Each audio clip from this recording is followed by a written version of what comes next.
தலைப்பாக இருப்பது பட்டினத்தார் கேள்வியும் மணிவாசகர் பதிலும் என்பது. சொற்பொழிவுனா பொதுவா ஒரு தலைப்பு தான் இருக்கும். இதுல என்ன கேள்வி பதில் அப்படின்னே ஒரு கேள்வி வரும். இதுவும் பட்டினத்தார் என்ன கேட்டார், மணிவாசகர் அதுக்கு என்ன பதில் சொன்னார். பட்டினத்தார் வாழ்ந்த காலம் வேற, மணிவாசகர் வாழ்ந்த காலம் வேற. ரெண்டு பேரும் என்ன வாட்ஸ்அப்லயே கேள்வி கேட்டு பதில் சொன்னாங்களா? அவரு கேட்டது உங்களுக்கு எப்படி தெரியும்? இது மாதிரி ஒரு கேள்விக்கு பதில் சொன்னதாலாம் எங்கேயும் குறிப்பு இல்லையே. இப்படி பல கேள்விகள் தோன்றும். ஆனால் பெருமக்களே, அந்த கேள்விகள் தான் நம்மை விடையை நோக்கி நகர்த்தும், ஒரு தேடலை உருவாக்கும்.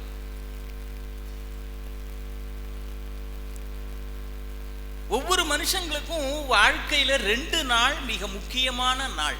யாரா இருந்தாலும் 2 நாள் ரொம்ப முக்கியமான நாள். ஒண்ணு நாம பிறந்த நாள், நிஜமாகவே பிறந்த நாள், பிறந்த தேதி இல்லை, நிஜமாகவே பிறந்த நாள். இன்னொன்று, இந்த உலகத்துல நாம் எதற்காக பிறந்திருக்கிறோம் என்கின்ற அந்த நோக்கத்தை நாம் உணர்ந்த நாள், அல்லது உணரும் நாள், அல்லது உணர போகும் நாள். நம்ம பிறந்த நாள் அன்னைக்கு நமக்கு எந்த உணர்ச்சியும் இருந்திருக்காது. எங்க பிறந்தோம், வீட்லையா இல்ல ஹாஸ்பிட்டல்லையா, எந்த டாக்டர் அம்மாவுக்கு பிரசவம் பார்த்தாங்க, எந்த நர்ஸு பார்த்தாங்க, எந்த ஹாஸ்பிட்டல், எதுவுமே தெரியாது. யாரோ நமக்கு பிரசவம் பார்த்துருப்பாங்க, அம்மாவுக்கு பிரசவம் பார்த்துருப்பாங்க, நம்ம அழுதுருப்போம். எந்த தொட்டில் இருந்தோம், என்ன எதுவுமே யாருக்காவது தெரியுமா? எதுவும் தெரியாது. அன்னைக்கு தொட்டில குழந்தை கிடைக்கும், தாத்தா அங்கேருந்து வந்து பார்த்து கண்ணை பாரு அப்படியே அப்போ நாட்டா இருக்கும்பா, பாட்டி அங்கேருந்து வந்து மூக்க பாரு அப்படியே சித்தப்பனை உரிச்சு வச்சிருக்கு, அத்தை அங்கேருந்து வந்து நெத்திய பாரு பெரியப்ப நாட்டமே இருக்குதும்பாங்க. நர்ஸ் அங்கேருந்து வந்து இது உங்க குழந்தை இல்லைங்க, பக்கத்து பெட்டு குழந்தை, நான் தான் மாற்றி விட்டு போயிட்டேன், இதுக்கு தான் இவ்வளோ வரணும்னு. எதுவும் தெரியாது. ஆனால் கடைசி வரைக்கும் நம்முடைய வாழ்வினுடைய நோக்கம் என்ன என்றே தெரியாமல் ஒரு வாழ்க்கை வாழ்ந்து விட்டு போகக்கூடாது. நாம் பிறந்தது என்றைக்கு, எங்கே பிறந்தோம், யார் பார்த்தார்கள், அந்த தகவல் தெரியவில்லை என்றால் பரவாயில்லை. ஆனால் நாம் எதற்காக பிறந்தோம், நம்முடைய வாழ்க்கையின் நோக்கம் என்ன, அல்லது நாம் சில நோக்கம் என்று வைத்துக் கொண்டிருக்கிறோமே, இதுதான் உண்மையான நோக்கமா? அப்படி நிறைய பேர் வாழ்த்து மறைந்து விடுகிறார்கள். இப்ப நான் இங்கிருந்து புறப்பட்டு நேர உங்க பக்கத்துல வந்து இந்த கைக்குட்டையை வைக்கிறேங்க, திரும்ப அங்கேருந்து அந்த கைக்குட்டையை எடுத்துட்டு வந்து இங்க வைக்கிறேன், திரும்ப இங்கேருந்து வந்து உங்க பக்கத்துல வைக்கிறேன், திரும்ப அங்கேருந்து எடுத்துட்டு வந்து இங்க வைக்கிறேன், திரும்ப இங்கேயும் கொண்டு வந்து அங்க வைக்கிறேன், திரும்ப அங்கேயும் கொண்டு வந்து இங்க. சில பேருக்கு தோணும், இப்படியே 9 மணி வரைக்கும் திரும்ப திரும்ப சொல்லிட்டு இருக்க போறீங்களா? நான் இப்படியே பண்ணிக்கிட்டு இருந்தேன்னா என்னை பார்த்து என்னன்னு சொல்லுவீங்க? பரவாயில்ல சொல்லுங்க. அதை சொல்லிதான் வீட்லயே கூப்பிடுறாங்க சில சமயம், பைத்தியம் பாங்க. ஏன்? நான் செஞ்ச செயலுக்கு எந்த உள்நோக்கமும் கிடையாது, எந்த லட்சியமும் கிடையாது. நான் ஒரு 6 முறை 7 முறை எந்த லட்சியமும் இல்லாமல் இப்படி சில செயல்கள் செய்கிற பொழுதே பைத்தியம் என்றால், 60 ஆண்டுகள் 70 ஆண்டுகள் 80 ஆண்டுகள் வாழ்வில் எந்த லட்சியமும் இல்லாமல் வாழ்ந்து மறைந்தால் அப்படிப்பட்டவர்கள் வாழ்க்கை என்னவென்று சொல்லுவது? குறிக்கோள் இல்லாது கெட்டேன், நாவுக்கரசு பெருமான் சொல்லுவார். எனக்கு எந்த குறிக்கோளுமே இல்லையே. அப்படி என்றால் எதற்காக இந்த மண்ணில் பிறந்தேன்? இந்த ஒரு தேடல் நமக்குள்ள எப்பொழுது வருகிறதோ அப்பவே நாம ஒரு படி மேல போயிட்டோம்னு அர்த்தம். இப்படி ஒரு நோக்கம் உள்ளுக்குள் கேள்வி வந்தாலேயே நாம ஒரு படி மேல போறோம். அப்படிதான் பட்டினத்தாருக்கு வருது. பட்டினத்தாருக்குள்ள ஒரு கேள்வி வருது, என்னது இது, என்ன வாழ்க்கை? பெரிய செல்வந்தர், அந்த வரலாறுலாம் உங்களுக்கு தெரியும். வெளிநாடுகளுக்கெல்லாம் போய் பையன் மூட்டை மூட்டையா அப்படியே உமியை கொண்டு வந்து, அப்பா நான் இறக்குமதி செஞ்சிருக்கிறேன், அங்கிருந்து வாங்கிட்டு வந்தேன்றான். அப்பா கோபம் வருது, இதுக்காடா போனேன், செட்டியார் வீட்டு பிள்ளையா பிறந்துட்டு அங்கிருந்து உமியை கொண்டு வந்திருக்கிறியே, இன்னும் கோபத்துல எட்டி உதைக்கிறாரு. தங்கத்தில் செய்த உமி, மூட்டை மூட்டையா. அம்மா அங்கேருந்து வந்தாங்க, இந்தாப்பா அது ஒரு மறுக்கோழி பிள்ளைப்பா. கவியரசர் கண்ணதாசன் எழுதுவார், செட்டிநாட்டு வார்த்தை, அது ஒரு மறுக்கோழி பிள்ளைப்பா, இதை உங்ககிட்ட கொடுக்க சொல்லிச்சுன்னு ஒரு பொட்டியை கொடுக்குறாங்க. பொட்டியில பார்த்தா உடைஞ்சு போன ஒரு ஊசி, அதுல ஒரு ஓலையில எழுதிருக்குது, காது அற்ற ஊசியும் வாராது காணும் கடை வழிக்கே. காது உடைஞ்சு போன ஊசி, காது இருக்கிற ஊசியாவது தைக்கிறதுக்கு உதவும், இது தைக்கிறதுக்கும் உதவாது, காது குடையவும் முடியாது ஊசியை வச்சுக்கிட்டு. சந்தேகம் இருந்தா ட்ரை பண்ணி பாருங்க. காதற்ற ஊசியும் வாராது காண்டும். அப்படியே ஆடி போயிட்டார் பட்டினத்தா. என்னை விட சிறியவன் நான் பெற்ற பிள்ளை ஒரு மிகப்பெரிய ஞான வாசகத்தை எனக்கு சொல்லிவிட்டு போகிறானே, ஆடி போய் விடுகிறான்.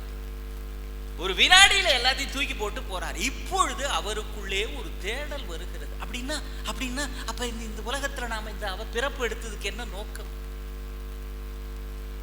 பெருமக்களே, இதற்கு பிறகுதான் நான் யோசிக்கிறேன். இந்த கேள்வி வந்த உடனே அவர் என்ன செய்திருக்கிறார்? அவர் மகான் ஞானி அப்படி பெரியவங்கன்னு மதிச்சவங்களை போய் கேட்கிறார். என்னங்க என் பிறப்பு எதுக்காக? என் புள்ள தூக்கி போட்டு போயிட்டானே சர்வசாதாரணமா, என்னால ஒண்ணுமே உணர முடியல. நான் பிறந்தது எதுக்காக? நான் எப்பொழுது இந்த பிறப்பில் ஈடேற்றம் காண்பது?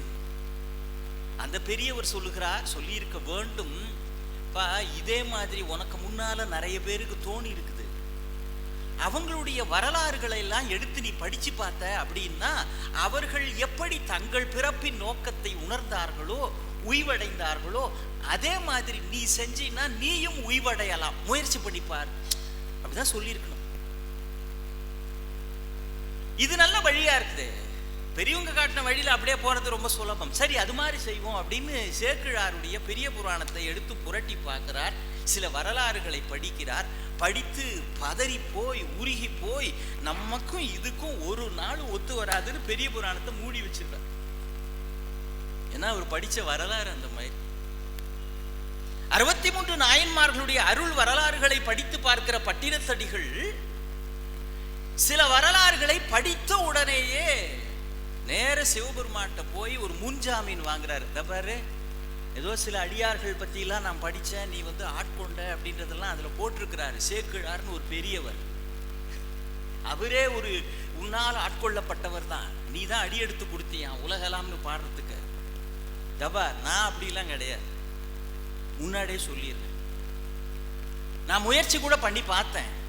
அவர் எழுதுற, நான் முயற்சி கூட பண்ணி பார்த்தேன். படிச்சு பார்க்குறப்போ சில வரலாறுகள் ரொம்ப தொடக்கத்துல ரொம்ப நல்லா தான் இருக்குது. ஆரம்பிக்கிறதுலாம் பிகினிங்லாம் ரொம்ப நல்லா தான்ப்பா இருக்கு பாரு. அது மாதிரி பிகினிங் ரொம்ப நல்லா தான் இருக்கு. என்ன, தினம் சிவனடியார் ஒருத்தருக்கு சாப்பாடு போட்டு தான் தான் சாப்பிடுறதுன்னு ஒரு அடியார். முன் ஊட்டி பின் உண்டும் பெரு விருப்பு அந்த சிவனடியாருக்கு.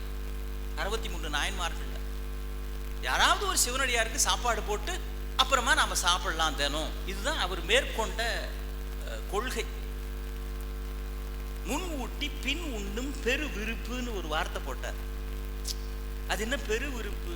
சிவனடியாருக்கு சாப்பாடு போட்டா தனக்கு என்னைக்குமே சாப்பாட்டுக்கு குறை வராது அப்படின்ற ஒரு உள்நோக்கம் இல்லை. சிவனடியாருக்கு சாப்பாடு போட்டா அந்த புண்ணியத்துல தான் நல்லா இருக்கலாம், புள்ள குட்டிங்கெல்லாம் நல்லா இருக்கும், அது மாதிரியான உள்நோக்கம் கிடையாது. பெரு விருப்பு, அவங்களுக்கு சாப்பாடு போடணும்ன்ற விருப்பத்தினால செய்யற. இப்ப சாமியை நிறைய பேர் கும்பிடுறதே சாமிக்கு இதெல்லாம் நான் பண்றேன், பதிலுக்கு நீ எனக்கு பண்ணு அப்படின்ற ஒரு வேண்டுதலோட தான் போவாங்க. என்ன சார் அடிக்கடி சிவன் கோயிலுக்கு இப்பெல்லாம் வரீங்க? ஒன்றும் இல்லை சார், ஒரு 9 வாரம் சிவன் கோயிலுக்கு வந்தா சிங்கப்பூர்ல வேலை கிடைக்கும்னு ஒரு ஜோசியர் சொன்னாரு, அதான் சார் வரேன். சிவன் கோயிலை சுற்றி வந்தா சிங்கப்பூர்ல வேலை கிடைக்கும்? ஐயா, அப்படியே தான் இருக்குங்களா? அப்போ ஒரு ஹிடன் அஜெண்டா இருக்கு சார். சில பேர் பிச்சைக்காரங்க காசு போடுறது கூட அது ஒன்றும் இல்லை சார், என் ஜாதகப்படி பிச்சைக்காரனுக்கு போட்டா நான் இது மாதிரி ஒருத்தட்ட போய் கையேந்த வேண்டி வராதுன்னு ஜோசியர் சொல்லியிருக்கிறார், அதனால தான் சார் நான் போடுறேன். ஏய், பசியோடு இருக்கிறான், அடுத்த வேலைக்கு வைக்கல, அவனுக்கு போட ஒரு அன்போட போட்டு போயேன். அப்படிதான் நானும் என் நண்பரும் போயிட்டே இருந்தோம். ஒருத்தர் அங்கேருந்து ஐயா பசி பசினாரு, வயசானவர் பெரியவர், எனக்கு ரொம்ப மனசு இலகிடுச்சு. உடனே ஒரு 50 ரூபா எடுத்து அவர்கிட்ட கொடுத்தேன். கூட வந்த என் நண்பர் தான் சொன்னார், எப்பா இல்லை வேண்டாம், இந்த காலத்தில் இப்படிப்பட்டவங்களாம் நம்ப முடியாது, சும்மா நடிக்கிறாங்க, சும்மா ஒன்றா நடிக்கிறான் 50 ரூபா வாங்கிறதுக்குன்னு. ஏன் திரும்ப பண்ணுவான், நேராக வாங்கிட்டு போய் குடிச்சிட்டு போயிடுவான், அவ்வளோதான். காலம் அப்படி தான் இருக்குது. நான் சொன்னேன், இந்த பாருப்பா நான் 50 ரூபா கொடுத்துருக்குறான்றதுக்காக நீ இப்படி குடிக்கலாம் கூடாதுன்னு. அவர் சொன்னார், ஐயா எஜமா நீங்க கொடுத்ததுக்கு போய் நான் இப்படிலாம் செலவழிப்பேனா, அதுக்கு வேற வச்சிருக்கிறேன் தனியான்னா. இதை ஒரு தொழிலா ஒரு திட்டத்தோட செயல்படுறான், ஃபியூச்சர் பிளானோட. அடியார்களுக்கு உணவளித்து விட்டு தான் சாப்பிடுவது என்பதை அவருடைய உள்ளத்திலே தோன்றிய விருப்பத்தின் காரணமாக அதை செய்தாரே தவிர இறைவன் அருளை இதன் மூலமாக பெற வேண்டும் என்கின்ற லாப நஷ்ட கணக்கு போட்டு செய்யவில்லை என்பதற்காகவே முன் ஊட்டி பின் உண்ணும் பெருவிருப்பு. இது ஒரு தப்புங்களா? இது ஒரு தப்பா? இது சிவபெருமானுக்கு பொறுக்கல.